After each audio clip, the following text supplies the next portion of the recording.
Well, amen. I am again grateful and honored with this opportunity to be able to share God's word with you on today.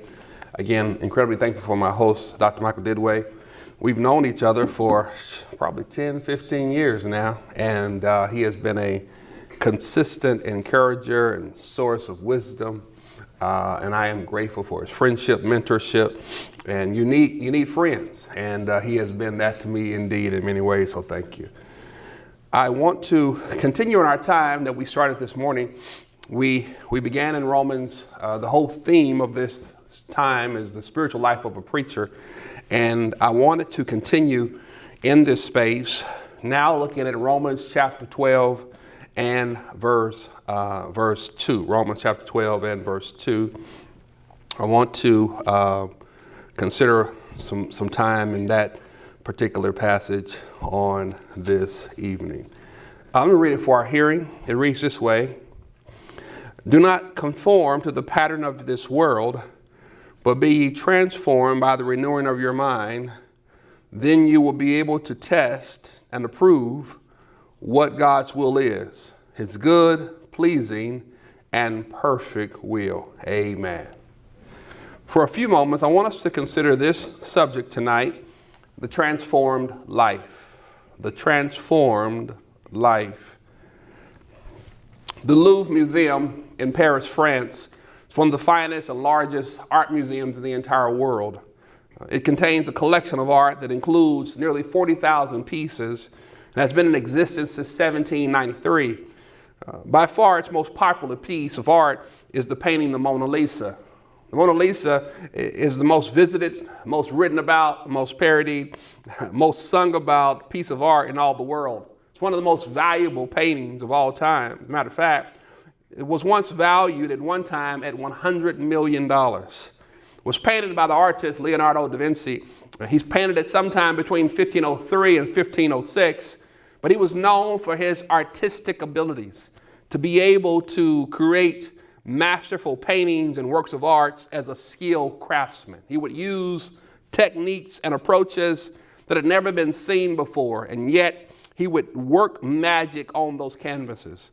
And even to this day, some 500 years later after his masterpiece, people still marvel at his extraordinary ability to be able to produce the kind of art pieces that he was. He could take a blank canvas and produce a masterpiece. He could take something that was worthless or unknown and produce something that was valuable and priceless. He could take something that might be discarded and make something that was delightful to the eye. In many ways, God acts in our lives like Leonardo da Vinci did. He takes the blank and broken canvas of our lives, and when he gets through, he transforms us into a new person with a new focus and new direction and new abilities. And Romans chapter 12, verse 2 describes in detail this transformation that takes place in our lives. Here Paul, as he continues to pen this letter to those believers, he helps us again to understand that these first 11 chapters of Romans are all about what God has done for us. But then Romans 12 through 16 reveal what God expects from us. That God can take this sinful, broken person like you and me who is saved by grace through faith alone in Jesus Christ alone and forever changes our lives. That this reality of God's mercy at work impacts us and leads us to this transformed life. To have a transformed life, he unpacks for us just three ideals that seem to surface from the day's passage. The first one is he says, I must reject the world's influence, or I must resist. I mean, he puts it this way in verse 2, do not be conformed to this world.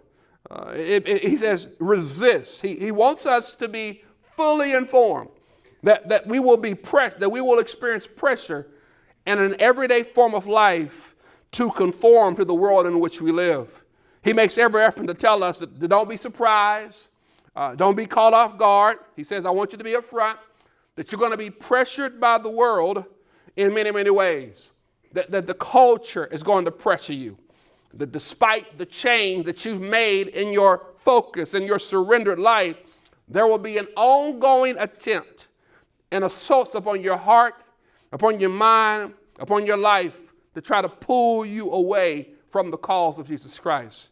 In many ways, like the coronavirus that wreaked havoc upon our nation and caused so much, became a threat to so many. In many respects, we live under the threat of this world and of the culture attempting to assault us and pull us away from the focus on Jesus Christ. That word conform literally means it means don't be conformed to the beliefs, philosophies, the methodologies, and the strategies of the fallen world in which we live in which Satan is the god of this world. And so he will constantly try to influence us through his schemes and through his desires. He is the ultimate deceiver that will attempt, John 10:10 says, he has come to steal, kill, and destroy. It is not just the world that he has come to steal, kill, and destroy. It's also we as followers of Christ. These worldviews and practices that derive from this fallen state that define the age in which we live in at this current moment in history. The world is going to try to press us into a mold of a particular type of a worldview or lifestyle. This world is trying to make us like everybody else. And pressure will not be some mild or light pressure, but it will be a heavy, ongoing pressure that will come through the music we listen to, the shows we watch, the friends we're around, the family members that we share life with, the coworkers and the media. It continues to come. You remember when you were in grade school, there was something that was called peer pressure, where you would feel the pressure of peers to dress a certain way, to act a certain way, to impress people a certain way.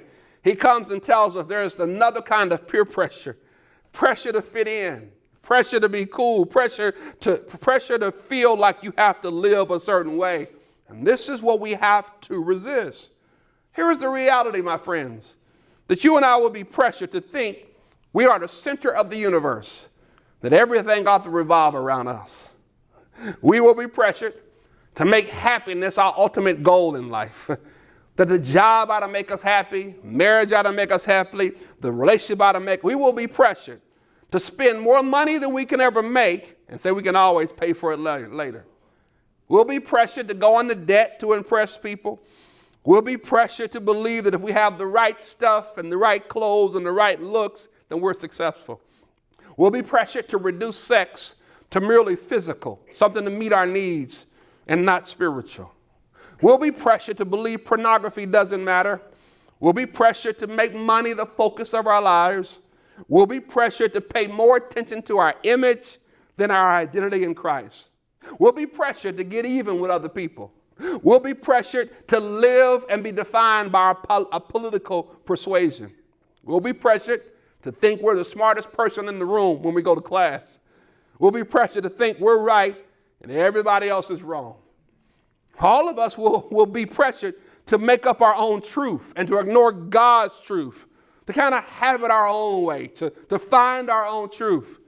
1 John 2:15-17 talks about this pressure. Do not love the world or anything in the world. If anyone loves the world, love for the Father is not in them. For everything in the world, the lust of the flesh, the lust of the eyes, and the pride of life comes not from the Father, but from the world. The world and its desires pass away, but whoever does the will of the Lord will live forever. You are familiar with the chameleon. It is a unique animal that has the ability to be able to disguise itself based on its habitat.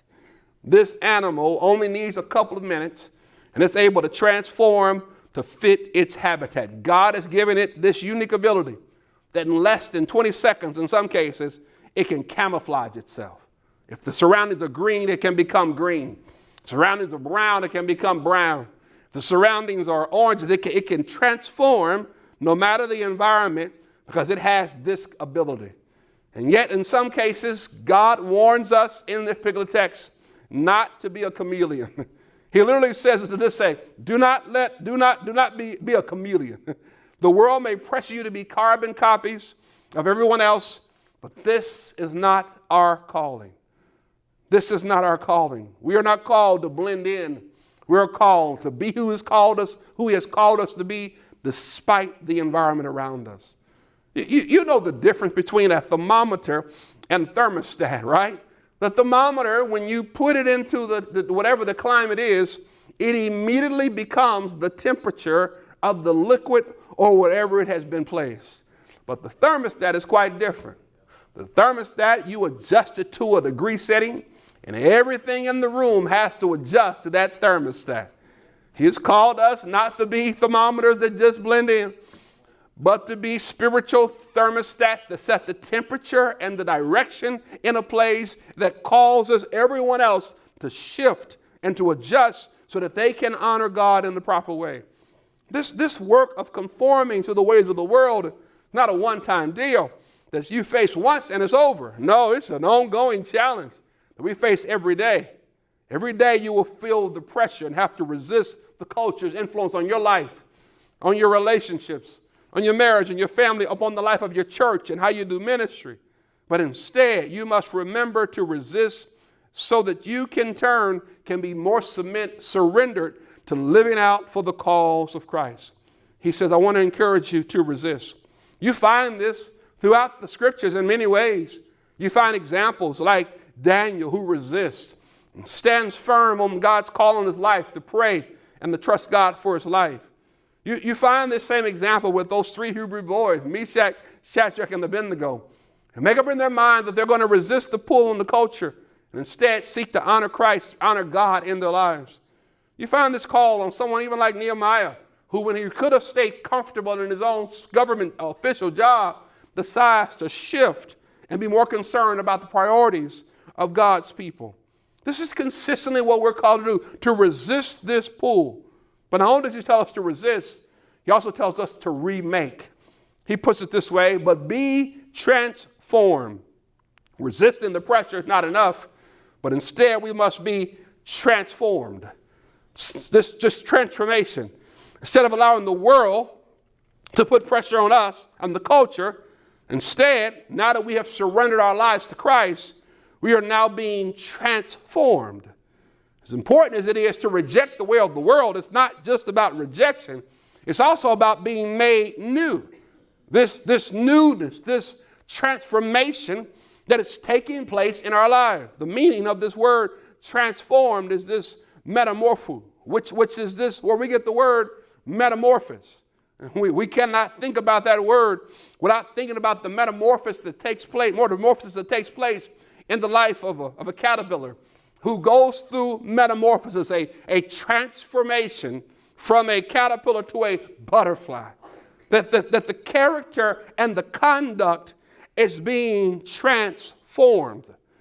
And for us, that means we are being transformed from the ways of the world and transformed into the image of Christ. This is what he's called us to. 2 Corinthians 3:18 says, and we all with unveiled face, behold, the glory of the Lord are being transformed into the same image from one degree of glory to another. From this comes from the Lord, who is the Spirit. Romans 8:29 tells us we've been conformed to the image of his Son. This is our new reality, that we are being transformed, that we are being made new, that we are being changed in our character and our conduct. We may look the same on the outside, but this transformation means that our conduct and our character has been transformed. We need transformation. Let's be transformed because the world's values and those of God are diametrically opposed to one another. These two value systems of the world and God's will cannot coexist, and so we need this transformation. And I don't know about you, but many days I am reminded of how much I need to be transformed. Lord, change me so that I can walk not in weakness, but walk in your power. Lord, change me so that I don't try to retaliate, but I still love despite what I've been experiencing. Lord, change me so that I can put you first. And Lord, change me so that I can share my faith more readily. Lord, change me so that I don't try to please people, but I want to please you. Lord, change me so that insecurity doesn't cause me to question myself, but instead find confidence in you. Lord, change me so that I don't put too much trust in my will, but I trust your will and your timing and your methodology and your plan and your purpose. Lord, change me. Help me to not measure my life by the externals, but to measure life by obedience to you. Lord, change me so that I don't love sin, but I would reject sin. Lord, change me so that I will speak the truth and not tell lies. Lord, change me so that it's not about impressing others, but about impressing you. Every single one of us, when we consider our lives, once we come to faith in Jesus Christ, we immediately begin to recognize this need for change. Lord, would you bring the transformation to each and every one of our lives? And the nature of this change is that this is not a new set of rules. This is not adding new habits. This is not trying not to do certain things. No, this is a total transformation that's happening from the inside out. Robert Mount says, we are seeking a radical reorientation that begins deep within the human heart. This is what we're seeking. We've seen those pictures, right? Those before and after pictures. You know, the pictures of the individual that was skinny or overweight in the before picture. The person that had not exercised was not taking care of themselves. And then we saw the after picture. And the after picture, they were full, they were muscular and lean and what had now had this six-pack. And we marvel at this before in comparison to this after picture. So it's a transformation that this person maybe was eating the wrong foods and consuming the wrong habits and had to lose fat because they began to build muscle. They were working to replace and remove to begin to build something of significance.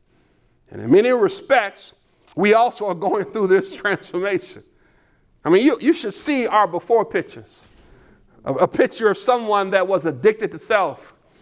A picture of someone that was self-centered and self-righteous. A picture of someone that was built on a pride and egotistical attitude. But you ought to see this after. That when God begins to work on our hearts and our lives, he's able to remove the fatty tissue of selfishness from our hearts. He's able to remove the lack of exercise and all of the things that have destroyed and disrupted our spiritual muscles. And instead, he has built in us a spiritual muscle of faith so that we can trust him despite what we've gone through. A spiritual muscle of prayer so that we can lean and depend on him through the ups and downs of life. Spiritual muscle of humility so that we can know and sense the need to lean on him and see our own brokenness. This transformation, referring to our before and after, it's a marvelous work where we learn to serve like he serves, pray like he prays, forgive like he forgives, lead like he leads, serve like he serves, teach like he teaches, and share like he shares.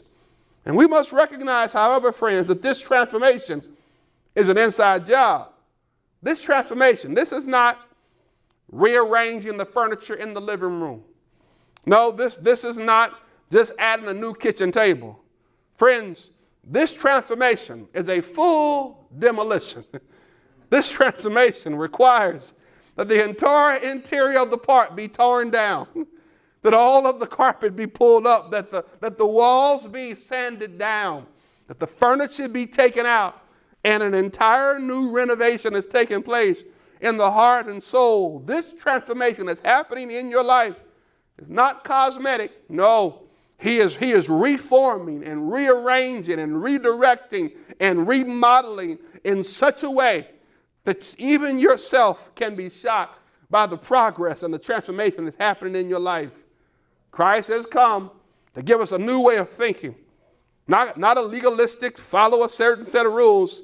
No, but to give us a heart transplant so that we would have a heart that beats for what he desires us to do and have.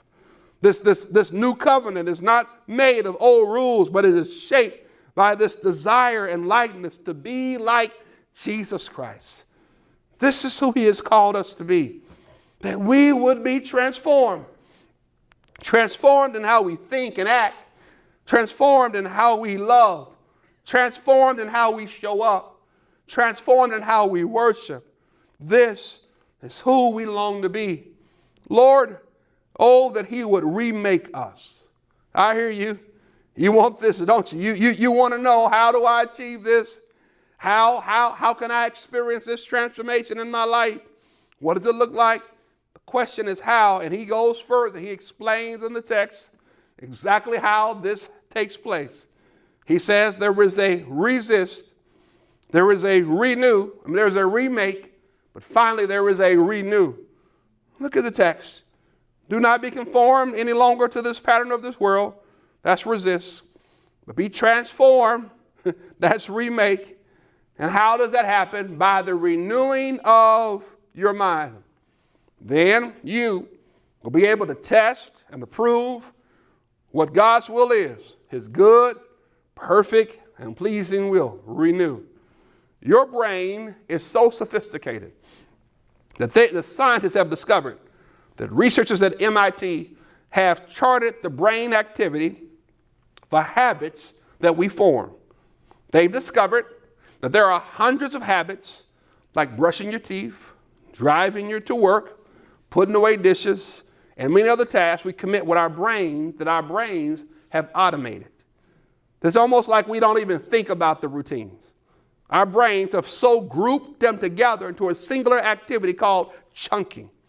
It's why sometimes when you drive home, you don't even remember to drive.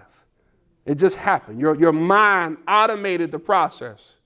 Quite literally, it's this autopilot. The same can occur with our spiritual lives. We've all got some habits that occur almost automatically. Jealousy can pop up when we least expect it. Comparison can pop up when we least expect it. Anger or apathy, even negativity or lusting or insecurity, because we don't need because those are natural human reactions. And it's those issues that remind us and show us that our minds need to be renewed. The way for me to live this transformed life by renewing my mind, so that my mind doesn't give in to these natural impulses that sometimes come about. It lets us know that not just a passive process, but something that we actively have to pursue every day. The word renew is used twice in the New Testament, meaning to cause something to become new and different, with the implication being something superior. To make or to renew, it literally means to make new again and again. And Paul uses this word in combination. It's a combination of new and again. And Paul uses the verb form in 2 Corinthians 4:16, where he says we are being renewed day by day. And then in Colossians 3:10, where he says that the new self is being renewed in the knowledge of the image of the Creator. Douglas Moo says we need to reprogram our mind. The key to rejecting the pressure of the world and embracing the mold to become like Jesus Christ is tied to me renewing my mind. My mind being made new and being improved to a superior way. We need a renewed mind. In the latter part of the verse, he concludes by telling us that the reason we must renew our minds is so that we can test and be discern the will of God, which is good and acceptable and perfect. Our renewed minds have a new ability. No longer do we have to be under the influence of the world, but now our minds are able to ascertain and know the will of God. Our renewed minds can know God's will. We can know and discover what's good, what's acceptable. We can know and discover what matures me. It's the goal of the process. The renewed mind is able to know the will of God and the goal and able to ultimately know how I can please him over my own will. I will want his standards and his desires and his motives and his values and his practices. No longer will I have to be impatient to do it my way. But because of my renewed mind, I can trust God's timing. I can trust God's way. It's almost as though through my growth and my maturity, I'm becoming more and more like Christ. Lord, we want to know your will. We want to trust your will. Notice he says the mind. He starts there, the control center of one's attitudes and thoughts and feelings and actions. 1 Corinthians 2:16 says, and who has known the mind of Christ so that he may be able to instruct us? We need this mind of Christ. We are taught here to be offensive and renew our minds. This is to be a regular, consistent process. Together, I want to conclude by giving us some applications to help us to renew our minds, so in turn we can lead to the transformation that lies before us. We renew our minds through the Holy Spirit. The Holy Spirit is at work daily. It is your spiritual trainer to help equip you and comfort you and walk with you through life, to help the Word of God to be cultivated in your life. The Holy Spirit, the presence of God, lives in each of us. He's working day by day to help us move towards God's will. Our task is to walk in the Spirit. And as this happens, it welcomes his leading and his direction, and it renews our mind. I mean, this is what Titus 3:5 says. He saved us, not because of righteous things we had done, but because of his mercy.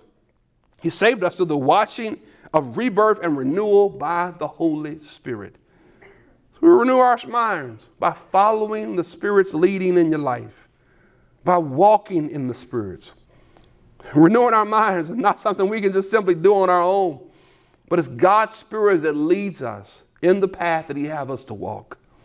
We renew our minds through the Word of God. We need a regular intake of the Word of God. Society tries to consume us and sends us all kinds of messages. And the way we combat those messages is through the Word of God. It's his scriptures. It's his God-breathed. All scriptures God-breathed, and useful for teaching and rebuking, correcting and training in righteousness, so that the servant of God may be, here it is, thoroughly equipped for every good work.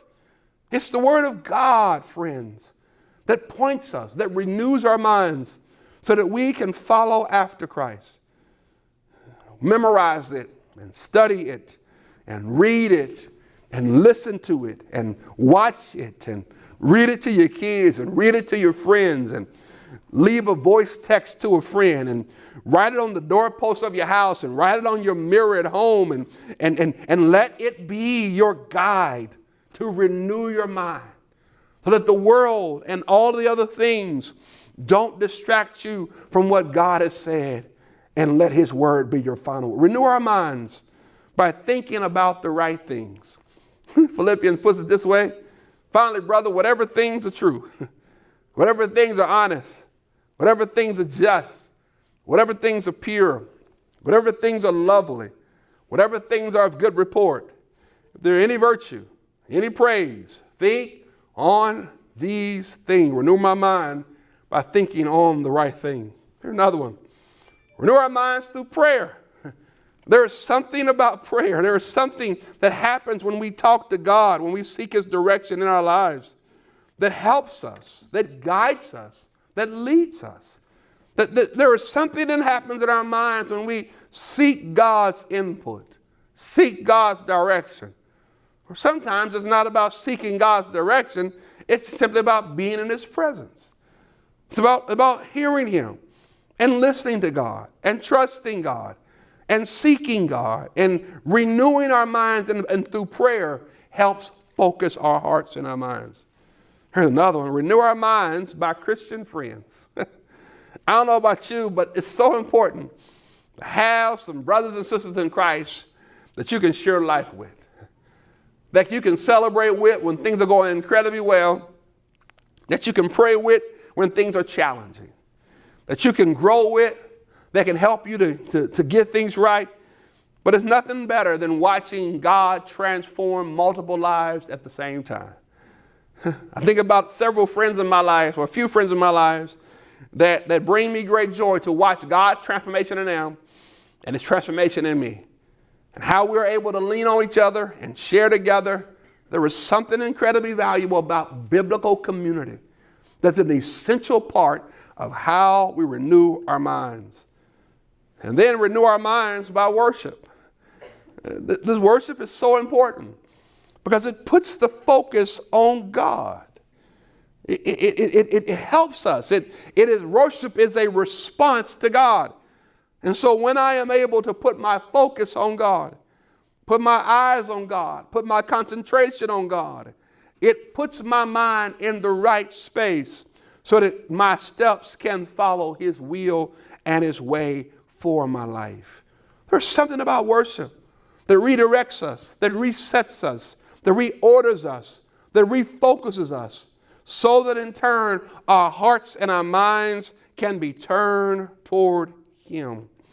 This is what he calls us to do. This is this picture of this renewal that's taking place. He says you can't resist and you can't remake without this renewal. And when this renewal happens, he says you and I will be able to determine, we'll be able to detect, we'll be able to know, we'll be able to follow this wilderness path to which he has called us to. He says this is how we experience this transformed life. That when we follow this pathway of resist, remake, and renewal, we then move our way to this transformed life that seeks to honor and look like him in every way. This ideal of transformation, it's a pathway that impacts every area of our lives. And in many ways, part of the role of the church is be a place of transformation. I think about one of the stories in our church. I close by telling you about a young man in our church by the name of Otis and Monique who have been transformed. They're an incredible couple. When we met them, they had been living together from New Orleans. They had moved to Texas from New Orleans, and they had been living together. And they had been living together and trying to figure out what life was like. At the same time, not long after that, I had decided to preach a sermon series. Well, not a sermon series, but a couple of messages around cohabitation. Because in this sermon series, I was trying to help people understand the difference between a covenant of marriage and cohabitation. And so I preached the sermon series, but as I was planning the message, I had told my staff, I said, I never want to preach something without giving the people a pathway for healing, or a pathway for restoration, or a pathway for transformation. I said, what good is it for me to call out stuff and share stuff without giving them a pathway forward? And so I decided to get the sermon together. As I was preparing the sermon, I talked to my staff. I said, listen, staff, I want to do something special. So we talked through the details. So I preached the sermon. At the end of the sermon, I gave people 3 choices. I had no idea that Otis and Monique this was their journey. I gave them 3 choices. In the sermon, I preached on cohabitation, trying to call them from what the culture says, cohabitation is fine, it's the healthy way, it's a pathway to marriage, to covenant, which is God's pathway. And so I preached the message to them. At the end of the sermon, I gave 3 options. The first option I said is move away from the concept of doing relationships this way. Don't do, if this is how you're dating, take it off your list for how you want to do relationships. Number 2, the second option was to move out. I said, if you're living together today in our church and you want to move out because you feel like this is not God's path for your life, and you kind of just slid into this, you didn't really make a decision about it, then meet me after church. We will pay your first month's rent and help you transition out. Then I said the third option was this. If you know you want to get married and you notice what God wants y'all to do, then we want to help you do that. We're going to offer you a 90-day pathway to marriage. We're going to give you 10 weeks of classes. If you go through the classes, premarital classes, at the end of those 90 days, we're going to give you a free dress, a free tuxedo, free cake. We'll take care of all the wedding. All you got to do is just show up, go through the classes. You work on a relationship, we'll take care of the wedding. At the end of those 90 days, so that happened. I said, if you want to take the challenge, meet me in room 200 after service. I don't know about you, but can you imagine the conversations that are happening between couples right there in church at the parking lot. I ain't going to that meeting. No, you want to go? I don't want to go. And so they have these. We show up in the room, and it just so happens that when we do this, at the time we had about 25 couples that showed up. Ultimately, at the end of the 90 days, we had about 20 couples that decided to choose the covenant of marriage. One of those couples was Monique and Otis, who chose to say yes. And just a couple years ago, they celebrated 10 years of marriage, and we celebrated with them and said, listen, man, this is what transformation looks like. You came here, but we were able to offer you a pathway from cultural perspective to now to a covenant that honors God. And we've been doing this. We call it from cohabitation. We've been doing it for the last 10, 12 years. We've seen about 80 couples that we've helped get married over these many years. But I say that to say that transformation happens in a whole lot of ways. And I believe part of what the church's role is to find ways where the culture is missing the mark and say, how can we as a church community come alongside you wherever you may be in your journey and help you get into a pathway where you can honor God and God's call and God's way and God's mission and experience transformation. Friends, all of us need transformation in some sense. Your story may not be Otis and Monique, but you've got a story. You've got space in your life where God wants to transform you, or you've got stories in your life where he's already transformed you. And the truth of the matter is, guess what? He's not done yet. He's still working on you. He's still working on your relationships. He's still working on your heart. He's still working on your mind. He's still working in your life and in your church. And our joy is to say, Lord, I surrender to your transformation. Lord, do it in me as only you can. I trust you for all that you're doing. Let's pray. Father, we come to you today and we thank you for your work of transformation. That, Lord, you're not rearranging furniture. You are doing a demolition. That you are remodeling our lives and our hearts. And for that, we want to say thank you. That many of us in this room know what it's like, Lord, to be far from you. And yet, Lord, you've pulled us close to you. For many of us in this room, Lord, we are here even at this college because of the work you're doing that's transforming our lives. That you brought us to Anderson and you are working through in a unique way. So, Father, I just want to tell you thank you. Thank you for the transformation.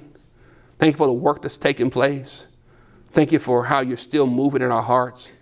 And Lord, we surrender, we submit to it.